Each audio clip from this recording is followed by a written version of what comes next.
देखिए आज हम लोग क्या करने जा रहे हैं, ये जो हमने उत्तल लेंस लगाया है, इस उत्तल लेंस की हम लोग फोकस दूरी ज्ञात करने जा रहे हैं, वो भी प्रैक्टिकल के माध्यम से। हम लोग ये देखिए, हमने अभी ये उत्तल लेंस इस कवर से निकाला है। इस उत्तल लेंस में फोकस दूरी लिखी हुई है कि इसकी फोकस दूरी 10 सेंटीमीटर है। हम लोग प्रैक्टिकल के माध्यम से ये चीज यहां पर सिद्ध करेंगे कि इसकी फोकस दूरी कैसे 10 सेंटीमीटर है। ऐसे तुम्हें पता चल गया कि इसकी फोकस दूरी 10 है, लेकिन आज हम प्रैक्टिकल के माध्यम से भी जानेंगे कि इसकी फोकस दूरी 10 सेंटीमीटर आएगी कैसे। भाई किसी लेंस की फोकस दूरी ज्ञात करने के लिए लेंस फार्मूला लगाते हैं। लेंस फार्मूला क्या होता है, 1/f बराबर 1/v माइनस 1/u। u होती है वस्तु की स्थिति, v होती है प्रतिबिंब की स्थिति। अगर यहां पर हम इस लेंस के आगे कोई एक वस्तु पिन लगा रहे हैं और इस वस्तु पिन के प्रतिबिंब की स्थिति फाइंड कर लें, तो प्रतिबिंब की स्थिति हमें पता चल जाएगी, वस्तु की स्थिति पता चल जाएगी, और लेंस फार्मूला लगा करके हम लोग क्या कर सकते हैं, लेंस की फोकस दूरी ज्ञात कर सकते हैं। तो जैसे इसमें लिखा है कि लेंस की फोकस दूरी 10 सेंटीमीटर है, क्या हम अपने प्रैक्टिकल के माध्यम से ये फोकस दूरी 10 सेंटीमीटर ला सकते हैं? चलिए हम लोग करके देखते हैं, है ना। सभी लोग लेंस सूत्र जानते हैं। लेंस सूत्र होता है 1/f बराबर 1/v माइनस 1/u। अर्थात अगर हमें इस लेंस की, ये जो हमने लेंस लगाया है, इस लेंस की अगर हमें फोकस दूरी चाहिए तो इस लेंस के लिए हमको वस्तु की स्थिति पता होना चाहिए और इस लेंस द्वारा बने प्रतिबिंब की स्थिति पता होनी चाहिए। इस लेंस की फोकस दूरी हम आसानी के साथ निकाल सकते हैं, ठीक है।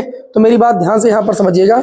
हमने एक उत्तल लेंस को यहाँ पर एक पॉइंट पर फिक्स कर दिया है, जैसे मान लीजिए 50 सेंटीमीटर पर फिक्स कर दिया है। अब इस 50 सेंटीमीटर की दूरी पर फिक्स कर दिया है। अब हम क्या करेंगे, ये हमारी वस्तु पिन है। क्या है? वस्तु पिन। वस्तु पिन को हम सेट कर देते हैं, मान लीजिए 25 पर सेट कर दिया हमने। किस पर सेट कर दिया भाई? 25 पर, ठीक है। अब हम क्या करते हैं, ये हमारी जो इधर है इसको कहते हैं प्रतिबिंब पिन। क्या कहते हैं? प्रतिबिंब पिन। वो जो आपकी वस्तु पिन है, उस वस्तु पिन का वास्तविक और उल्टा प्रतिबिंब बनाएगा कौन? उत्तल लेंस। एक स्थिति को छोड़ करके, लास्ट वाली जो स्थिति थी, अगर हम फोकस दूरी के अंदर, फोकस दूरी से कम दूरी पर वस्तु पिन को रखते हैं तो प्रतिबिंब आभासी और क्या बनता है? सीधा बनता है। तो आभासी सीधा प्रतिबिंब तुम्हें दिखेगा नहीं, इसीलिए हमने वस्तु पिन को लेंस से काफी दूरी पर रखा है, 25 सेंटीमीटर की दूरी पर। अब इसका प्रतिबिंब कैसा बनेगा? वास्तविक उल्टा बनेगा, ठीक। और ये हमने प्रतिबिंब पिन क्यों लिया भाई? ये प्रतिबिंब तो लेंस में बन जाएगा उल्टा। प्रतिबिंब पिन इसलिए लिया है कि हमको लंबन की स्थिति ना मिले। लंबन की स्थिति मिलेगी तो आपका आंसर नहीं आएगा, ठीक है। अब जैसे यहाँ पर आप लोग देखिएगा, हम लोग यहाँ पर क्या करने जा रहे हैं, उस पिन को थोड़ा सा इधर उधर खिसका दीजिए, हल्का सा। हाँ, अभी जो है हम क्या करेंगे, इसका प्रतिबिंब बनाएंगे। उस पिन को आप इधर बढ़ाइए, इधर बढ़ाइए, और इधर बढ़ाइए, और इधर बढ़ाइए, बढ़ाइए, बढ़ाते जाइए, बढ़ाते जाइए, बढ़ाते जाइए। हाँ, और बढ़ाइए थोड़ा सा, और थोड़ा सा बढ़ाइए। आप देखिए, बस इतने पर देखिए, हमने इस पिन की नोक को उस पिन की नोक से क्या कर दिया है? मिला दिया। और इधर उधर ले जाने पर देखो लंबन की स्थिति भी आपको नहीं मिल रही। क्या मिल रही? नहीं मिल रही। बस यही स्थिति आपको फाइंड करनी।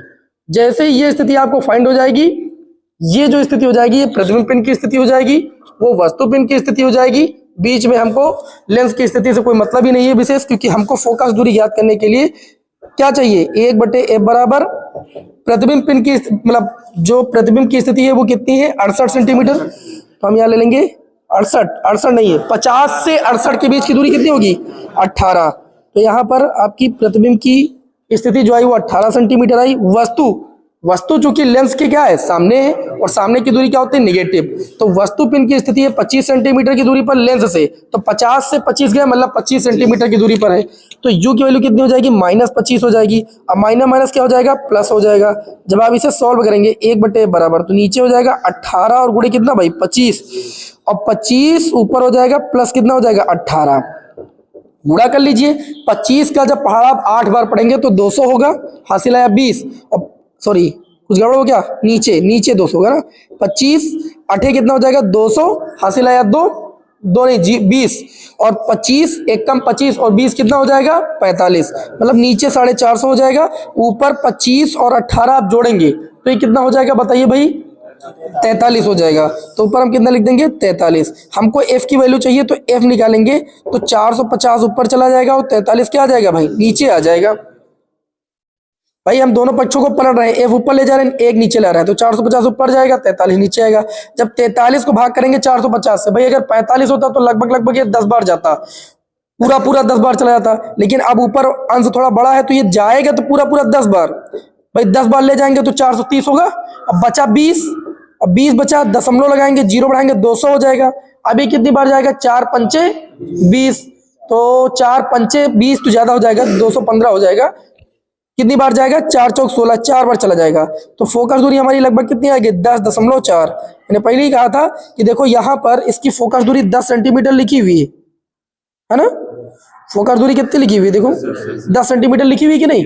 लेकिन हमने जब प्रैक्टिकल के माध्यम से निकाला तो थोड़ी बहुत तो त्रुटि होती है। 10 दशमलव कितने आ गए? 4 सेंटीमीटर। इस तरीके से किसी भी उत्तल लेंस की हम लोग क्या कर सकते हैं? फोकस दूरी ज्ञात कर सकते हैं।